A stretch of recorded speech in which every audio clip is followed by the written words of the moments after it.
شخصية قائد، وكيف كان لهذه المجموعة وتماسك هذه المجموعة دور في هذا التأهل الصعب على حساب تونس؟ بسوما ما جاش اولا عشان في البطوله دي، في البطولة صح. ايوه ما جاش. المستويات اللي احنا كنا بنشوفها في الدوري الانجليزي ما بيقدمش ربعها. الفريق ده يا كابتن محمد مبني على حاجتين مهمين قوي في البطولات المجمعه، الصلابه الدفاعيه فاهم، وارتكاب وانتظار اخطاء المنافسين ويستغلها. ومدرب ممتاز. ايوه طبعا مدرب ممتاز، والحاجات البدنيه، فريق بدني من الدرجه الاولى، مش سهل ان انت بقى طبعا. واستغلال ضربه الجزاء، 4 ماتشات يا كابتن محمد جابوا 3 اهداف مالي، منهم ضربتين جزاء وما كسبوش ولا ماتش. فاهم؟ هي دي الكوره. صحيح. هي دي البطولات المجمعه، ازاي تعرف امكانياتك وازاي تجهز فرقتك لكذا سيناريو عشان تقدر توصل. النهارده اهو 4 ماتشات بدون مكسب، وصل ربع النهائي هيلاعب السنغال. فنجاح كبير لهذا المدرب اللي عنده خبرات كبيره، وقدر يسير المباراه زي ما هو عايز. اعتقد يعني نجاح انه عنده ماتش صعب قدام السنغال، انما الماتشات اللي مع بعض الفرق اللي زي دي مع بعض ما تبقاش. ما انا بقول لك نجح 4 ماتشات ما كسبش، جاب 3 اجوال منهم ضربتين جزاء، 4 تعادلات. ايوه و3 اهداف يا كابتن معاهم في البطوله، 0-0 مره و3 1-1. ايوه فهو ناجح حتى الان، وصل ربع نهائي، وعنده زي ما قلت صلابه دفاعيه وقوه بدنيه، وعنده بعض الامور سينايكو بقى الموجود المهاجم بيستغل الاخطاء بتاع المنافسين، فيعتبر نجاح بالنسبه له. ودي بقى الحاجات اللي احنا بنحبها في البطولات الافريقيه. الافارقه دمهم خفيف يا محمد. صحيح. والله العظيم بيستمتعوا باللعب، بيستمتعوا بالاجواء، الجمهور واللعيبه. لو هذه اجواء خاصه، مش فقط التاهل لربع النهائي، تلعب ساعه ونص تقريبا ب10 لاعبين وتتاهل، شعور ممتاز طبعا. فنجاح كبير لهذه المجموعه زي ما قلت. اعتقد ان هم في كل بطوله بيبقوا يقول لك المالي عندها فرقه قويه، بس هم واضح انهم تعبانين من المباراه، واحد اللي قاعد يرقص كده بس. الباقي ياخذون نفس. الباقي يا كابتن محمد لعب 120 دقيقه ومن اول نص ساعه بيلعبوا 10. فيحسبوا ليهم الصراحه ان هم عدم استسلام ولياقه بدنيه من اول دقيقه لاخر دقيقه. يعني انت منتخب. تساءلنا اذا كان على تونس المزيد من المجازفه بين الشوطين المباراه كابتن محمد عندما كان يلعب منتخب مالي ب10 لاعبين ام لا، لكن في النهايه ما حدث من سيناريو في هذه المباراه يجعلنا نشعر بان نجم المباراه، افضل شخص في هذه المباراه كان توم سانت فيت مدرب منتخب. بالذات كل لعيب وسلبيات كل لعيب، وكل مباراه بتشكيله. يعني الماتش الاولاني بتشكيله، ماتش المغرب الثاني بتشكيله، الماتش الثالث بتشكيله، الماتش الرابع النهارده في خروج المغلوب بتشكيله مختلفه. واول نص ساعه خرج منه حصل له طرد، وادار المباراه زي ما هو عايز. بدنيا الفريق حاضر جاهز الصراحه. فاعتقد انه نجاح كبير. السيناريو اللي خرج بيه تونس يا محمد ينرفزك، فاهم؟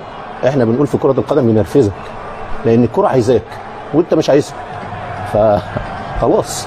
فكانت فرصه بالنسبه لك ان انت تدوس على نفسك النهارده، انما خروج مؤلم، خروج يزود الضغوط اللي هي اصلا موجوده. صحيح. فاعتقد ده هارد لك للمنتخب التونسي، انما منتخب مالي فريق محترم الصراحه، بدنيا وحتى تكتيكيا.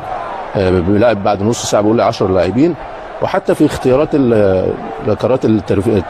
ركلات الترجيح يا محمد، حارس المرمى راح مع معظم الكرات اللي اتشاطت، معظمها. ممكن بس هي بتاع الياس سعد اللي راح عكس. صحيح. فاهم؟ فمحضر وجاهز في المباراه، بعكس ده حماد الصراحه ما فيش ولا تركيز ولا تحس ان هو مش مركز.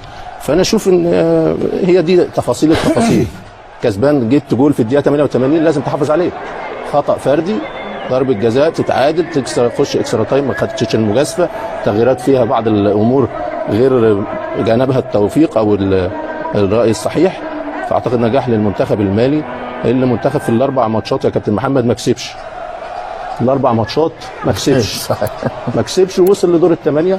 فنجاح لهذا الفريق اللي عنده مقاومات كبيره، وخاصه من الناحيه البدنيه.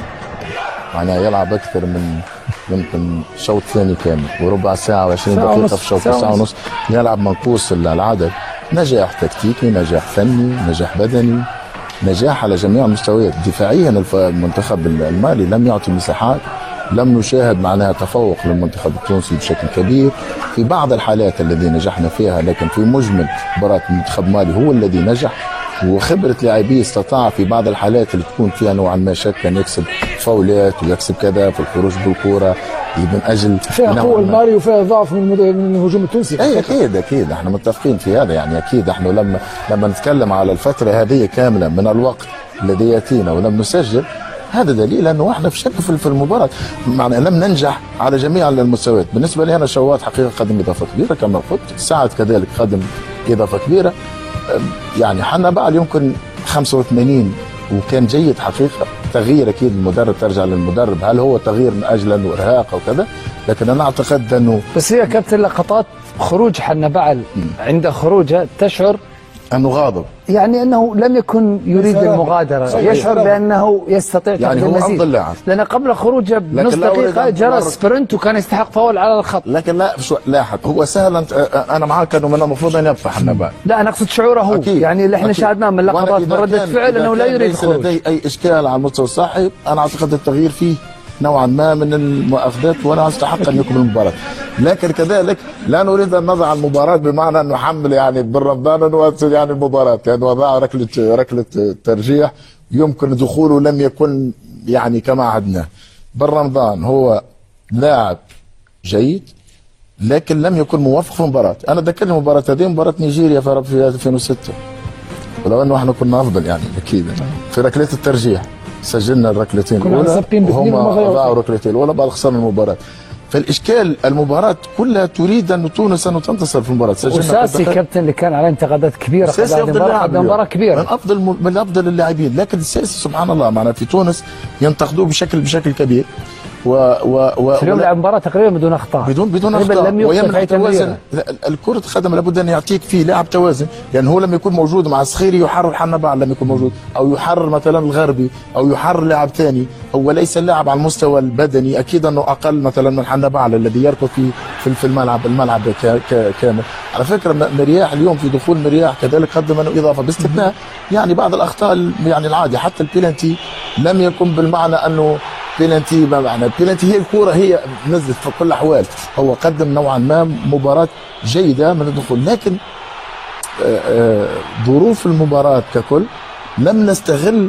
قبل ان نتكلم عن كلاب ترجيح لم نستغل الفتره اللي كنا فيها احنا معنا ب 11 10، وهذا يعطيك لاحظ انا معناها انت تتابع في البطوله الافريقيه بشكل يعني حقيقه امكانياتنا اقل بكثير، من انتظارات جماهيرنا وانتظار صحفتنا. يعني جماهير تونسيه تطالب بشيء معين، الامكانيات لا اقل من الطموح، اقل بكثير حقيقه. انا خاصة في الشق الهجومي حتى هجوميا ما عندكش لاعبين، ما عندكش صلاح، ما عندكش مرموش، ما عندكش اليوم اوسيمان لوكمان، يعني عديد النجوم اللي قادرين حتى لو كان الفريق يكون مش في احسن حالاته يكسبك.